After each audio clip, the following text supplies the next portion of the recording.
Good afternoon. I'm Dan DeRose with 19 News. We're going to take you live to Columbus, where Ohio Governor Mike DeWine, as well as the Ohio State Highway Patrol and ODOT, are holding a news conference, obviously preparing for this weekend's pretty bad weather all the way across the state. It's going to be especially bad Columbus, Cincinnati, and south. Let's take a listen in to the governor.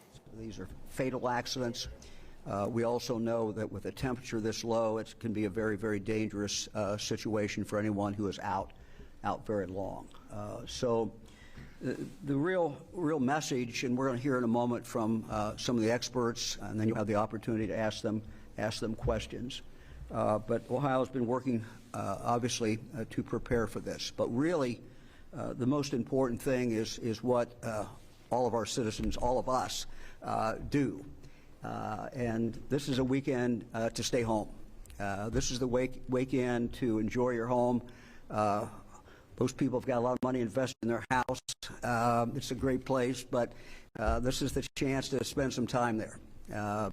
This is the opportunity to, watch a couple NFL football games. I'm sorry we don't have Ohio teams in it, but a couple NFL football games. It's time to watch basketball. It's time to listen to music. It's time, if you like to cook, to try the recipes you've been waiting to try.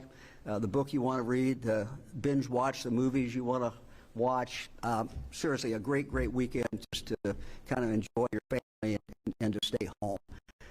Fran and I intend to be home, and we'll be close to our grandkids, and so it can be a very fun weekend. It's not a weekend to become frustrated because you can't go out, or it's not a weekend to become decide that you really have to go someplace. So all of us really can kind of control how safe that we're going to be this weekend, and it is a serious time with a serious danger. This weather is a serious danger for Ohioans all over the state. Let me go first to Sima Merrick. Sima heads this operation, has headed it for many years. Sima, let me turn it over to you. Thanks, Governor. So I'm going to give you an update first on what we're doing here at the Emergency Management Agency. And in this room, you're at, as the governor mentioned, at the State Emergency Operations Center.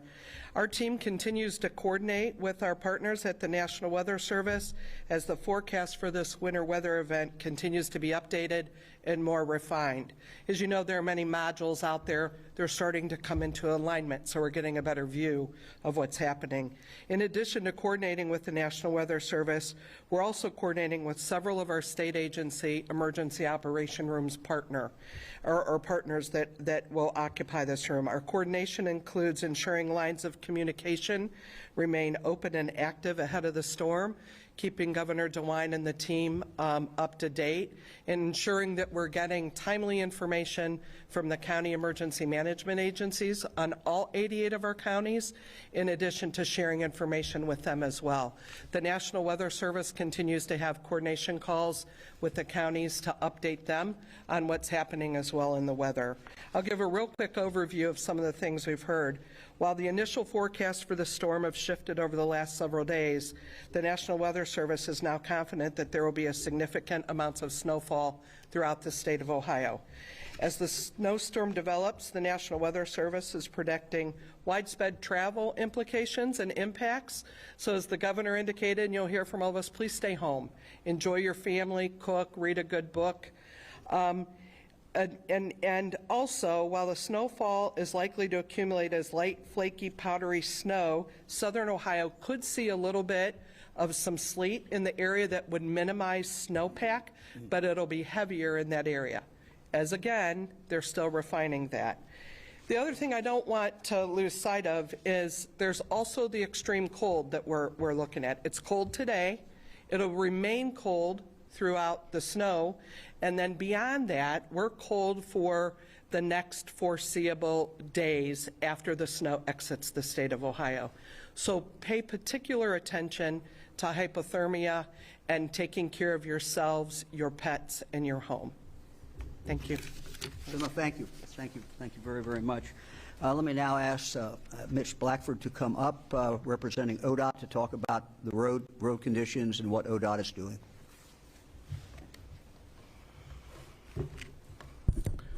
Good afternoon, everyone. Thanks for attending. Thank you, Governor DeWine, and thank you, Director Merrick. The Ohio Department of Transportation is well prepared for this event. We continue to monitor operational readiness, and we pay key attention to those metrics. We have ample stocks of salt. We have a lot of salt brine. We have other liquid de-icers available. Mechanics have done a great job going through our fleet, given those last final safety checks, repairing the fleet to maintain that operational readiness in advance of this event. We continue to pay attention to the weather.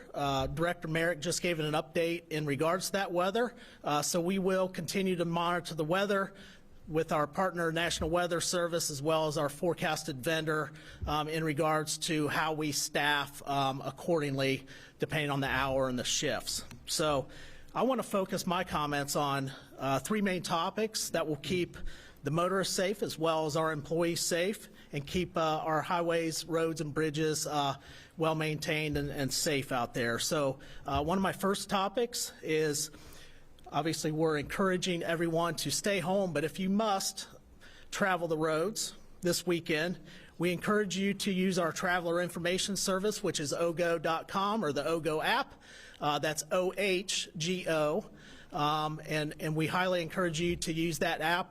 In that app, we have about 1,300 cameras available that you can view in advance of your travels, so you can get well educated and have an awareness in your travels out there. So check OGO.com or the OGO app. You can view those cameras. There's weather sensors out there. There's weather, and there's a lot of great traveler information service out there. Secondly, we always encourage everybody to give our crews room to work out there. They're trying to clear the roads for the motoring public, and they're trying to clear the roads for themselves. So these employees dedicate a lot of their family time and obviously their weekends and nights to try to maintain safe and passable roads for the motoring public. Try to slow down if you're going to pass, and return the favor and keep them safe as you travel the roads. If we get as much snow as predicted, it seems like the weather event is changing and it might be potentially more snow out there. Please be patient. Our main goal with an intense storm, as we navigate this intense storm, is to plow the roads and make them passable out there. Especially at night when the temperatures drop, the salt doesn't work as good. So it's a little bit slower to work out there. So we'll continue to plow the roads overnight. Salt, maybe some intersections that need attention, as well as some lanes in the interstate out there. So please be patient, give us room to work. And then once the snow ends, daylight is our friend and sunlight is our friend. So that gets the salt working. Once the snow ends, we will pay great attention to actually clearing the road down to bare pavement out there. So this is a long duration storm, so you'll see some evolution of how the road conditions are out there, but be sure once the sun comes out and once conditions present, we will be sure to clear the roads and get them down to bare pavement where you can return posted speeds and be all safe out there. So in regards to our operational readiness and our fleet readiness, we have over 1,500 trucks that will be working this event across 2 shifts because they will work 12-hour shifts. The 12-hour shifts allows them to get home, get something to eat, get well rested so they can come back to work and, you know, go the duration of this storm. So again, 1,500 trucks across 12-hour shifts. That equates to about 3,000 employees working this event. Across 43,000 lane miles, and I want to emphasize the 43,000 lane miles. That's a lot. That's a lot of ground to cover out there. So again, be patient. We're going to prioritize this, and we're going to focus on the interstate routes, priority routes, and then down through the secondaries and all that. And we'll cover every 43,000 lane mile appropriately and timely. The good thing about this storm is it's going to be a weekend event, so we won't have the AM and PM rush hour with people trying to get to work. We also won't have the schools in session and the school kids, so they'll be at home safe. So there's a lot of great things that are in everyone's favor out there. Again, we encourage you to stay home, and we'll do our job accordingly. Finally, one of the last talking points, as the governor mentioned, we encourage everybody to stay home. But if you must be on the roads, leave plenty of time to reach your destination safely. It's not worth the effort or putting time in other dangerous situations. So just leave yourself enough time to navigate the roads out there. An important safety tip for the motorists in regards to your vehicles: make sure your windshields are clear, your windshield wipers are working, the windshield wiper fluid is in the reservoir, and that way everybody can see you and you can see everybody else out there. So that's very important. Remember, our plows work at a much slower pace than the traffic out there, so keep that in mind so we don't have any rear-end situations. And also remember, if you choose to pass, the road typically in front of you or in front of our plows is way worse than the road behind, because we're working to plow the road. So keep that in mind as you pass, because this year we have been struck 34 times already. So keep that in mind as you hit the road and work to get to your destination out there. So I want to thank the support of local law enforcement, the local agencies across Ohio, as well as the Ohioans in general. We all are in this together, and we'll all do a great job, and we'll get through this together, because it's just a short weekend, and Monday everything should be looking a lot better out there. Okay? Now I'm going to turn it back over to Governor DeWine. Yep. Mitch, thank you very much. I just reiterate the one thing Mitch said. ODOT workers are out there, and many times, unfortunately, in these storms, they get struck by a car or truck. So it's a dangerous situation for them. So please do everything you can to protect them. One of the things that happens during a storm such as this is each local sheriff makes a decision, and it's a continuing decision. It's a kind of a rolling decision in regard to what the dangerous conditions are out there. And this has to do with whether you should go out on the road. 88 counties, 88 different areas. They know their counties. They are seeing this with the men and women who they have on the road, and so they know the conditions of the road, frankly, better than anybody does. So I would just ask everyone to, as you see this, every county labeled in your media market, your area, watch for your county, because that's a decision that your sheriff and the sheriff's deputies are making to give you the best information that they can. Let me ask Sheriff John Sweeney from Madison County to come up and just talk a little bit about how they do that. Sheriff? Thanks. Thank you, Governor, and I'm jealous that desserts that Fran's probably going to make you that I'm not going to get. But the Governor is absolutely correct. As this storm develops and we start to see this kind of a snowfall inside, staying off the roadways, and then is probably the best to be. But I want to touch a little bit on our snow levels. Just like the Governor said, there's 88 different counties, 88 different sheriffs, as different municipalities and agencies taking the snow off the roadway. We have 3 levels of snow emergency that we make a determination. And, for mine might be a little bit different than others, where we're rural. I have ODOT, my county engineer, and my municipality. So whenever we make a determination to go in there, I make sure that I consult with my engineer. I make sure I consult with the director of our ODOT within our county. As we start to see the roads become slippery and snow covered, we'll probably go up to a level 1. And, some may see the other county next to them go up to level 2. Well, they may be different. I, again, talk with those people, the county engineer and the drivers. Are their equipment working? How is the roadways? Are they starting to develop some blowing and drifting? As they become blowing and drifting, then we might go up to a level 2. snow emergency. At that point in time, we ask that you only travel on the roadways if you absolutely have to. Make sure you have the essentials at home so that you don't have to get out. And, we may stay at a level 2 for quite some time, even though if it might start to get a little bit worse or you see a little bit more drifting, we start to talk with those guys, make sure the equipment's still working and their drivers are out on the roadway. At that point in time, if it becomes to a potential that we have to see a level 3, now at least for me in Madison County, a level 3, I kind of think we're starting to see blizzard conditions. It's not the fact that maybe that there's not as much snow on the roadway that there was at a level 2 than a 3, but our resources are starting to get tasked. Our troopers are not able to respond to the cars in the ditch. Our deputies can't get to the location. Our firefighters, our squads can't get to render you aid. So that's why we consider when we go to a level 3 that at this point in time, it may be some time till we get to help you. So we ask that you stay off the roadway and only essential people travel. Other than that, like the governor said, make sure that you get with your local sheriffs in the state of Ohio, see what levels they're at, and make that determination if you really think you need to travel or not. Said there's a lot of determination. I talk with Sheriff Baldwin at Franklin County. We talk a lot when these storm hits. Our levels might not be the same. We may be seeing the same snowfall, but our resources are differently. So I want to thank everyone and thank you, Governor, for giving us the opportunity to speak. Appreciate it. Thank you very much. Now let me introduce Colonel Jones of the Ohio State Highway Patrol to kind of talk about how the patrol is approaching this and what they're doing to prepare. Colonel? Thank you, Governor. Well, good afternoon.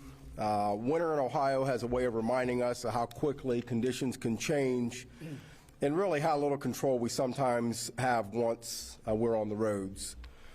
That's why the message from the Ohio State Highway Patrol today is incredibly important. We need to make the best decisions before you travel. For many Ohioans, that may mean staying home, and I know you've heard that quite a bit since we've started this. Staying home and avoiding non-essential trips until the conditions improve. Last winter, there were more than 15,000 crashes on snow, ice, and slush-covered roads across Ohio. That was nearly double the number from the previous winter and the highest total we've seen in 5 years. 17 of those crashes were fatalities. That's 17 lives lost. These are not just numbers, they are families that are forever changed. When we look at the data, unsafe speed is a leading factor, whether it's driving too fast for conditions, following too closely, or simply trying to push through weather that demands patience and caution. Winter roads can be unforgiving. Slow down, increasing the distance between you and the vehicle in front of you, and recognizing when travel can wait can truly save lives. For those who do not need to be on the roads, for those who do need to be on the roads, please know that our troopers will be working alongside the Ohio Department of Transportation and local law enforcement to keep Ohioans as safe as possible. But no level of response can replace preparation. Before you leave home, take a moment to make sure your vehicle is ready for winter driving. Check your tires and your battery. Make sure your windshield washer fluid is full. Carry a winter emergency kit with the basics you may need if you're delayed or stranded. This preparation matters more than many people realize. If you do find yourself involved in a crash or your vehicle breaks down, turn on your hazard lights, move your vehicle as far off the roadway as possible, and remain inside and call pound 677 or 911 to get help. If your vehicle becomes stuck in the snow, clear the tailpipe to reduce the risk of carbon monoxide poisoning. These simple steps can protect you while help is on the way. And at the end of the day, our call to action is this. Please do not underestimate winter weather, and do not overestimate what your vehicle or you can handle. The safest decision is sometimes the hardest one, especially when we're busy or trying to get somewhere quickly. But no appointment, no errand or destination is worth putting your life or anyone else's life at risk. We want every Ohioan to arrive safely. That begins with careful driving and knowing when it's best to stay home. Please slow down, prepare and take care of one another on our roadways. Thank you, Governor. Thanks, Colonel. Appreciate it. Sima? Thank you, sir. Okay, so I'm going to round us out here on some preparedness activities and preparedness things that you can do, first for personal safety and also for your home and safety at your home. Given the extreme winter conditions, many Ohioans will want to rely on space heaters for heating their home, or generators. You don't want to use generators, camp stoves, fireplaces, gas insert fireplaces in particular, and space heaters, one, unattended, or two, to have anything that can burn within 3 feet of those heat sources. It is imperative that you all make sure that you are home and do not leave them run when you're not home. During cold temperatures, you must limit your time outdoors, watch for hypothermia, dress appropriately. We've heard this a lot, but I do believe that the more you hear it, it kind of sinks in. Wear layers of loose-fitting, lightweight clothing along with a hat, scarf, and mittens. Mittens tend to keep your hands a little warmer than gloves because they will generate, your hands and fingers are next to each other in there to generate that heat. Keep dry and change out of wet clothing immediately to reduce the chills and to reduce hypothermia. For pets and livestock, if possible, bring your pets inside during cold winter weather. Move other animals or livestock to sheltered areas and make sure they have access to non-frozen drinking water. That freezes very, very quickly. Right now, before the storm, you should figure out your communication plan. Think about your neighbors who may be elderly, homebound, may need to be checked on. Figure out how to do that and how to communicate with people's loved ones to ensure that everyone is safe during this period of cold weather and the winter storm. Additionally, think about your supplies, medications, food, water, batteries for flashlights, and I'm sure all of us know this, charge your cell phones.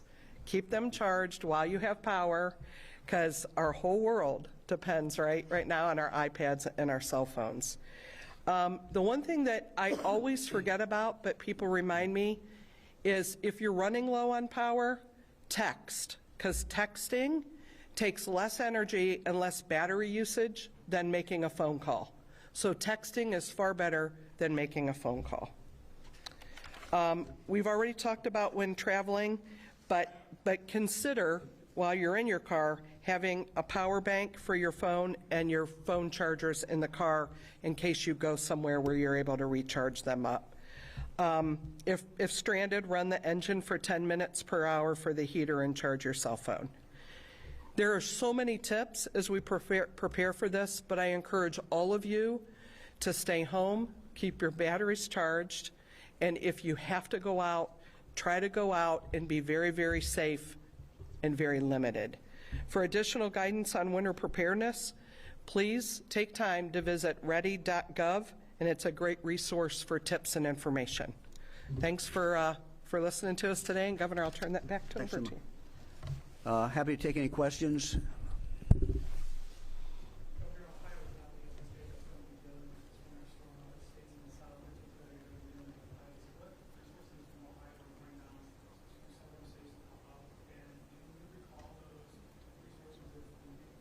Yeah, let me check to see if we have any resources that have left Ohio. Colonel, anything? Any No, sir. communication? I don't think We don't have any requests at this time. No pending requests at this time. I mean, one of the things that certainly could happen. It looks like we may avoid a lot of the ice, and ice, as we know, is a real problem as far as lines coming down. And there are other states that look like they're going to get hit with this ice. So this could be an evolving situation where we may be asked for help as we move forward. Anybody else? The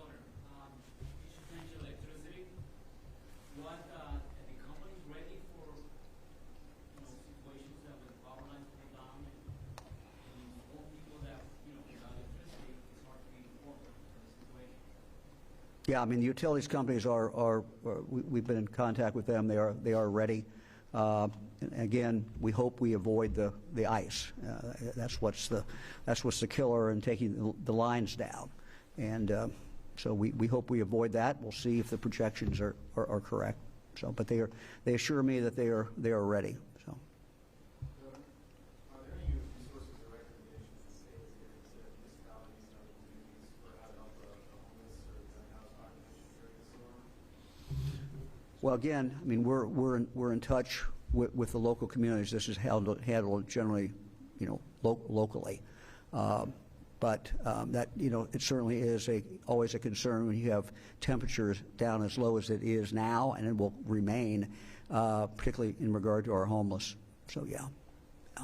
One of the things, we've been involved in doing, ODOT has been involved in basically loaning salt out. So we've been, it's never distributed perfectly. So we do have salt, and we have been sharing that. So.